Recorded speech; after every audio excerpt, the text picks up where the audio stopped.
Welcome back to Dollar Chronicles. Do me a quick favor, hit that like button and subscribe to the channel so you never miss out on these wild financial deep dives. Today, we're uncovering an unbelievable, hidden truth about the American money you use every single day. You might think you know the history of the cash in your wallet, but the true story of how it actually came to be is filled with desperation, massive legal battles, and a constitutional crisis that almost broke the nation's financial system. To give you a sense of the sheer scale of what we're talking about, the government once printed $40 million worth of ultra-rare $10,000 bills. Just let that sink in. But honestly, that's not even the craziest part of this story. What if I told you that the very first widely circulated U.S. paper money, the direct ancestor to the cash sitting in your wallet right now, was considered completely 100% illegal by millions of Americans? To understand how that's even possible, we gotta travel back to a moment of absolute life-or-death national desperation. Part 1. The Civil War Cash Crisis. Picture this. It's 1862. The Treasury is staring down a total nightmare. The government is completely out of cash, literally bordering on absolute bankruptcy right in the middle of the Civil War. They had to do something, and fast. So, as a pure emergency measure to save the country, Congress passes the Act of February 25th, 1862. This authorized the printing of $150 million in what they called United States notes. The grand plan? Use this paper as a temporary Band-Aid. They practically forced people to accept it by slapping a bold, uncompromising phrase right on the back. This note is legal tender for all debts, public and private. Part 2. Birth of the Greenback. So the government fully expected the public to trade these temporary notes back in for treasury bonds once the dust settled. But the plan completely backfired in the best way possible. Everyday people actually loved them. Thanks to the distinct green ink on the back, they quickly got nicknamed greenbacks. But here's the catch. By declaring these greenbacks as legal tender, the government did something truly radical. They made printed paper valid for payment on the exact same level as physical gold and silver. They created a fiat currency. That means the money had value simply because the government said it did, period, not because there was physical gold sitting in a vault backing it up. And that right there is what sparked massive, explosive outrage. You see, during and after the war, a huge chunk of the country believed this whole fiat currency thing was blatantly unconstitutional. Why? Well, because the U.S. Constitution originally only considered physical gold and silver to be valid legal tender. Imagine the sheer chaos today if the government suddenly announced that monopoly money was legally equivalent to the dollars in your bank account. That is exactly how critics felt back then. They thought the government had gone completely rogue and overstepped its legal bounds. Part 3. The Supreme Court Battle. This wasn't just some angry debate in the local papers. This was an all-out war for the very soul of the American economy. If the courts ruled against these greenbacks, the entire financial system could literally collapse overnight. The tension was unbelievable. Finally, the climax of this massive showdown hit in 1871 with the historic Supreme Court case Knox v. Lee. And the verdict? The court officially ruled that the government's power to make United States notes legal tender was in fact completely constitutional. The greenback survived, and it permanently changed the DNA of the American dollar. Part 4. Greenbackers versus gold bugs.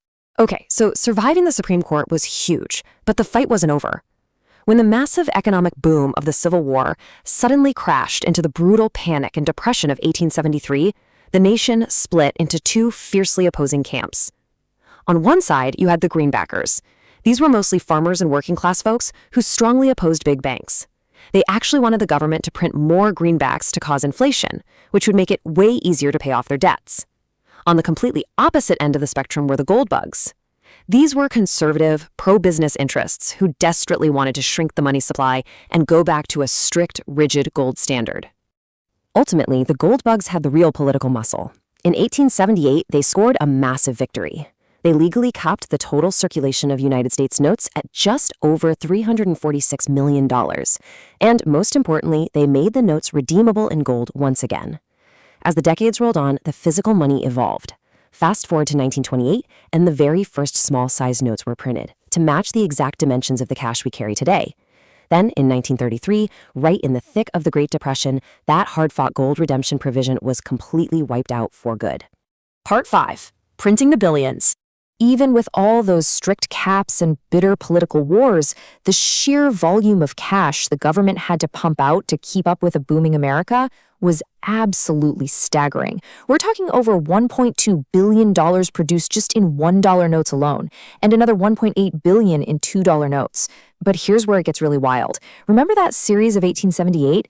They introduced some serious heavy hitters. They printed $20 million worth of $5,000 bills.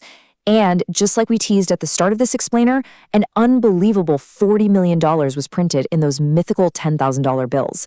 These massive denominations were moving astronomical sums of wealth through the highest levels of the American banking system.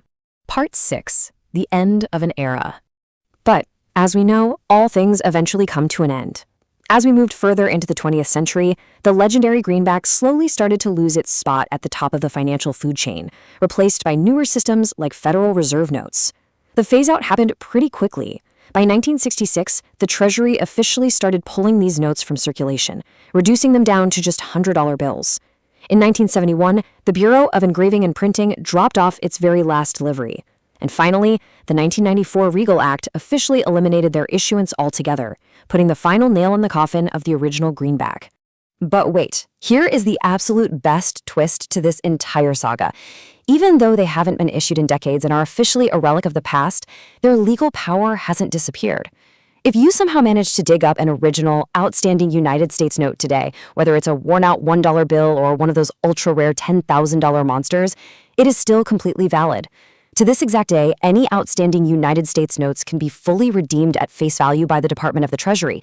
The very same law that transformed them into money back in the 1860s is still legally protecting their value right now. How crazy is that? So that brings us to the ultimate question for you guys. Do you think our money should be strictly backed by a physical asset like gold, or is the pure power of government law enough?